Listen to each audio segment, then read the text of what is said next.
Абхазы поддержали жителей Донбасса буквально с первых дней.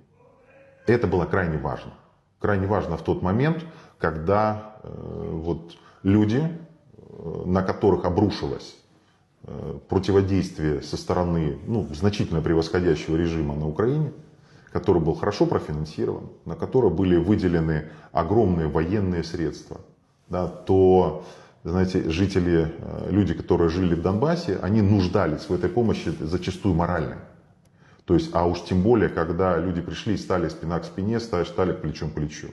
То есть, поэтому в этом смысле, конечно же, бойцы Абхазии, они всегда будут пользоваться законным уважением, почтением со стороны жителей Донбасса, которые и тогда, начиная с 2014 года, и по сей день благодарны за участие в военных действиях, за помощь, за поддержку, за гуманитарную помощь гражданского населения, за эвакуацию, в то время, когда это были, наверное, самые тяжелые времена для Донбасса, и его судьба только определялась. Поэтому Абхазия в этом смысле внесла, конечно, существенный вклад. И для многих людей присутствие абхазских ребят в рамках военных действий и помощь со стороны Абхазии, она была крайне существенна и давала возможность, скажем так, с большей уверенностью смотреть вперед.